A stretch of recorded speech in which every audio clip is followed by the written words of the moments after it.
उसके बाद memory partitioning आती है। मेमोरी पार्टिशनिंग, हाँ, मेमोरी पार्टिशनिंग में आपके पास दो तरह की पार्टिशनिंग है। मेमोरी पार्टिशनिंग इन मोनो प्रोग्रामिंग सिस्टम्स, और दूसरी आपके पास आती है जो हम आगे देखेंगे, multi programming systems. Mono programming system जैसे नाम बता रहा है आपकी, इसमें दो कैटेगरीज है। सिंगल एब्सोल्यूट पार्टीशन, आप अगर डायग्राम को देखो तो ये आपकी पूरी मेन मेमोरी है, यानी रैम है। एक जगह पे आपका ऑपरेटिंग सिस्टम लोड हो गया और बाकी सारी जगह डिफाइन हो गई है एक प्रोग्राम को लोड करने के लिए। एक प्रोसेस यहाँ पे लोड हो सकता है, ठीक है। इसने यहाँ पहले पॉइंट पे बताया सबसे सिंपलेस्ट स्कीम है, और जिसमें आपको कोई हार्डवेयर सपोर्ट रिक्वायर्ड, कोई रजिस्टर्स की सपोर्ट रिक्वायर्ड नहीं होती। MS DOS में ये काम हुआ करता था, और आपका जो है ना एक सा program name at command line system पे आप बता रहे थे कि ये फलाना प्रोग्राम चलाना है, बस वही उस टाइम पे लोड होता था। ये रिक्वेस्ट पूरी होती थी और ये लोड होता था आपकी मेमोरी के अंदर, और उसके बाद यही आपका एग्जीक्यूट हो रहा होता था। जिसने एग्जीक्यूट होना होता था वही मेमोरी में आके जो है ना जगह ऑक्यूपाई कर सकता था। और प्रोडक्शन वगैरह करने के लिए बेस रजिस्टर इस्तेमाल किया जा सकता था, लेकिन लोड वगैरह करने के लिए आपको कोई हार्डवेयर सपोर्ट रिक्वायर्ड नहीं थी। इसी में आपके पास एक और कैटेगरी आती है, सिंगल रीलोकेटेबल पार्टिशनिंग। इसमें भी एक वक्त में एक प्रोसेस लोड हो सकता है, लेकिन क्या है कि इसमें आप सिस्टम जो है आपका वो इस्तेमाल करता है रीलोकेशन रजिस्टर। बेस रजिस्टर की बजाय आपका रीलोकेशन रजिस्टर इस्तेमाल करता है। इसमें यह कि जो डिफाइंड जगह है आपकी जहाँ प्रोसेस लोड होना है, अगर उस जगह पे किसी वजह से नहीं भी हो सकता तो उसके जो है ना हाँ उसको रीलोकेट कर सकते हो, किसी और जगह पे लोड कर सकते हो। ज़्यादा यूज़फुल है, थोड़ा सा ज़्यादा जो है ना बेहतर है एज़ कम्पेयर टू से आपका एज़ कम्पेयर टू एब्सोल्यूट वाली पार्टिशनिंग के। और लॉजिकल एड्रेस पे इस्तेमाल करता था, और उसको बेसिकली फिर हार्डवेयर सपोर्ट की मदद से, यानी कि मेमोरी मैनेजमेंट हार्डवेयर और MMU जो आपने ऊपर स्लाइड्स में पढ़ा है, उसकी मदद से ये फिज़िकल एड्रेसेस में कन्वर्ट करता है। ये अब सवाल आ गया, मतलब वैसे तो ये बसाते खुद लॉन्ग में भी आ सकते हैं मेमोरी पार्टिशनिंग के हवाले से, और ये भी एग्जाम्स में एक आध बार देखा गया है कि memory partitioning multi programming systems में कैसे होती है, इस पर सवाल आया है। इसमें दो चीज़ें, इसमें आप इसे देख रहे हो कि आपके पास फिक्स पार्टिशनिंग है और दूसरी वेरिएबल पार्टिशनिंग है। इसमें कॉन्सेप्ट्स भी ऐसे हैं जो ऑब्जेक्टिव में आते हैं और जो है ना शॉर्ट क्वेश्चन वगैरह में पूछे जा सकते हैं। मल्टी प्रोग्रामिंग पार्टिशनिंग के अंदर मल्टीपल फिक्स पार्टीशन आप देख सकते हो कि इसमें आपके पास ये दो सिनारियोज हैं। अगर हम एक ही बात करें तो आपने पूरी मेमोरी, एक मेमोरी का पोर्शन तो ऑपरेटिंग सिस्टम ने ऑक्यूपाई कर लिया, बाकी सारी स्पेस जितनी भी है आपने उसको इक्वल साइज फिक्स्ड पार्टीशंस बना दिए हैं। इसकी आपने पार्टीशंस बना दिए हैं। ये पार्टीशंस क्या हैं? पार्टीशन जहाँ पर आके आपका प्रोसेस लोड हो सकता है।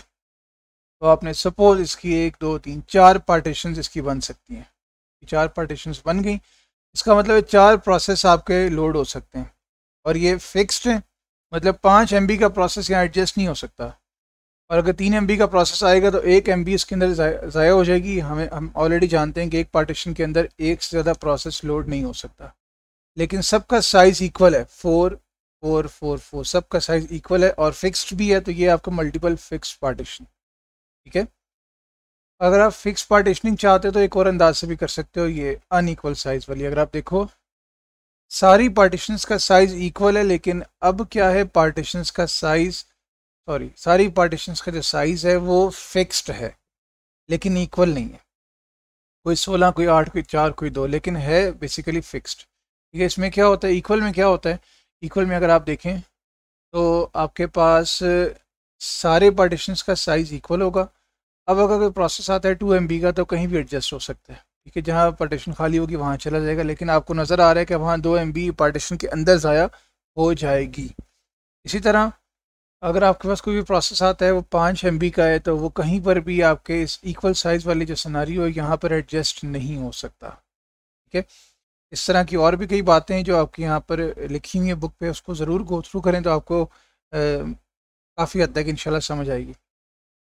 एक आखिरी बात उसमें यहाँ कर दूँ, मल्टीपल फिक्स पार्टीशनिंग के हवाले से। अगर एक प्रोसेस में ऑलरेडी बात कर चुका हूँ, एक प्रोसेस आता है 1 MB का और आपको यहीं पर कहीं एडजस्ट करना है, और लेट से पता आखिरी वाले में एडजस्ट करो तो है 4 MB की आपकी पार्टीशन, लेकिन 3 MB इसमें ज़ाया हो जाएगा, और ये जो ज़ाया हो रही जगह ये कोई और प्रोसेस एडजस्ट नहीं कर सकता, इस्तेमाल नहीं कर सकता। तो ये जो स्पेस ज़ाया हो रही है इसे फ्रेगमेंटेशन कहते हैं। और क्योंकि आपकी पार्टीशन के अंदर स्पेस ज़ाया हो रही है, इसको इंटरनल फ्रेगमेंटेशन कहते हैं, इसको इंटरनल फ्रेगमेंटेशन कहते हैं। ठीक है, आप किसी हद तक इसे रिड्यूस करने के चक्कर में अनइक्वल साइज़ की पार्टीशनिंग बनाने की कोशिश तो करते हो कि वो देखें अगर ये सिनारियो हो बी वाला और 1 MB का प्रोसेस आए तो आप 16 MB वाली जगह पे ना एडजस्ट करो, कोशिश करो 2 MB वाली जगह पे एडजस्ट करो। क्यों कि 2 MB वाली जगह पे 1 MB ज़ाया होगा जबकि 16 MB में 15 MB ज़ाया होगा। ठीक है, लेकिन फिर भी स्पेस ज़ाया हो रही है, मीन्स के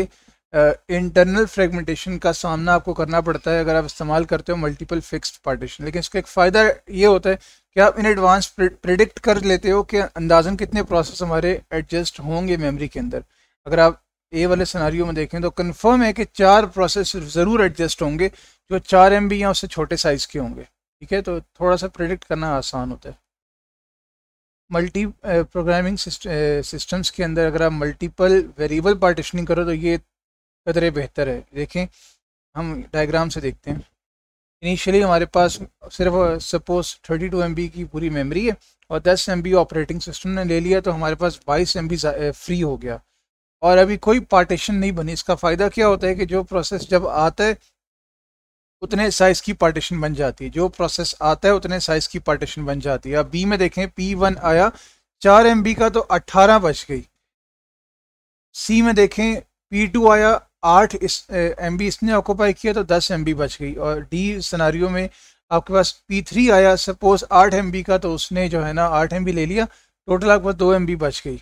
आप देख सकते हो कि जो प्रोसेस का साइज़ होता है उतना ही पार्टीशन का साइज़ बन जाता है। जो आपकी पार्टीशन का साइज़ मतलब प्रोसेस का साइज़ होता है वही पार्टीशन का साइज़ बन जाता है। इससे फ़ायदा क्या हुआ कि इंटरनल फ्रेगमेंटेशन कभी भी नहीं आ सकती अगर आप इस्तेमाल करो मल्टीपल वेरिएबल पार्टीशनिंग। आप सिनारियो ई में देखो ना, P2 फ्री हो गया तो वो जगह भी खाली हो गई। ठीक है, अब ये जगह जो P1 P3 के बीच में इट्स नॉट अ पार्टीशन, ये खाली जगह है यहाँ और 8 MB की है। यहाँ पर 8 प्रोसेस भी एडजस्ट हो सकते हैं एक एक MB के और अपनी अपनी पार्टीशनिंग बना सकते हैं। जैसे आप सिनारियो F में देखो, P4 आया वो सिर्फ 5 MB का था तो 3 MB जगह बच गई क्योंकि वो पार्टीशन नहीं है, वो जगह खाली पड़ी हुई है। ठीक है, तो ये हमारे पास जो है ना फ़ायदा है मल्टीपल वेरिएबल पार्टीशनिंग का। लेकिन एक छोटा सा मसला आप देखें, P4 और P3 के बीच में 3 MB पड़ा हुआ है और P3 के एंड पे 2 MB पड़ा हुआ है। टोटल हमारे पास 5 MB है लेकिन इकट्ठे नहीं पड़ा हुआ, यानी कि एक प्रोसेस अगर मैं लाऊं और वो 5 MB का हो तो वो 5 MB खाली होने के बावजूद भी अभी एडजस्ट नहीं हो सकता। 5 MB की स्पेस खाली होने के बावजूद भी एडजस्ट नहीं हो सकता।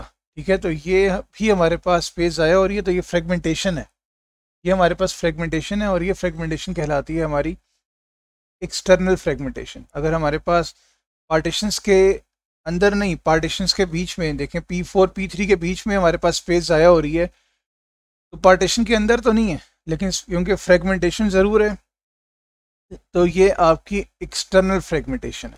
ठीक है, तो बहुत क्विकली मैंने कोशिश की कि दोनों को हम लोग सामने रखें और दोनों के फ़ायदे नुकसान हमने डिस्कस किए।